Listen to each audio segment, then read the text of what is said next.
We're on. Welcome. Gather round. Here I go. Information every day on elder law. Elder law every day. Welcome to Frank Bruno Law. I'm an elder law attorney in Queens, New York. I practice in the area of elder law, probate, guardianship, a few other areas. That's my concentration. I have a law firm in Queens. We handle court appointments and private clients. I'll give you a couple examples.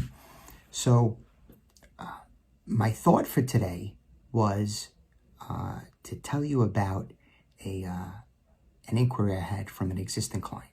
I have clients, they have a trust, a revocable living trust that was done in New York. I didn't do the trust for them. I have amended the trust.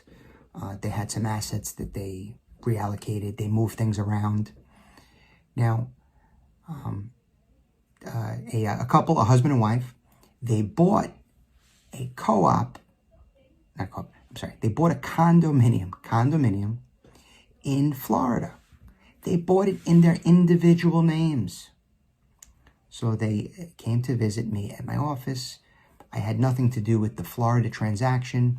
We were talking about something else. And in the discussion of this something else, they told me that they bought in Florida. I offered them congratulations, and I made some further inquiry. They should have bought the condominium in the name of their revocable living trust. This way it would pass probate. They mainly reside in New York. New York is their domicile. This is where they principally live. They spend maybe 3 or 4 months a year in Florida. That condominium can be part of the New York trust.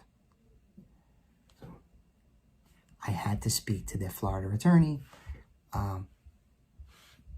told her the situation, and there will be no issue. When my clients go back to Florida in January, after spending the holidays here, that'll be taken care of. But you have to be mindful of how you take ownership of property, especially if you have a trust. The fact that they own the property individually could defeat or frustrate the purpose of the trust. So that's what I wanted to say today. Now, I did get on this video and tell you I've done, I accept court appointments and other private clients. And the reason for that is because I was appointed today to a case, and I had just been reading through some material before I got into the video. So even though my intention was to speak about, how do you update, newly owned property, or how do you make sure that it, not update, you don't have to update the property. Well, you have to update the deed. That was my intent to speak about. But in my mind, I was thinking about the material that I was reading. I had gotten appointed to be the attorney for a person in need of guardianship. That's a PING, ping. That's within the context of an Article 81 guardianship. And the person had already been adjudicated.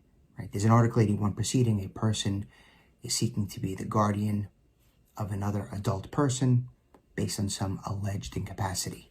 That's an AIP, alleged incapacitated person. Along the way, they either can be adjudicated an incapacitated person. They move from AIP to IP.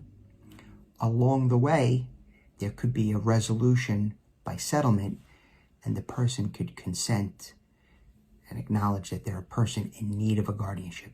It's different than an incapacitated person. So I've been appointed by the court in Queens Supreme Court. A judge has appointed me to be the attorney for that person in need of guardianship for the remainder of new proceedings. Thank you very much. If you'd like to speak to me about your case, probate or guardianship, elder law, whatever you really need to speak about. You, your friends, your family, loved ones. I'll speak to all of you and hopefully help you, right? That's the goal. Be well, stay safe. See you soon.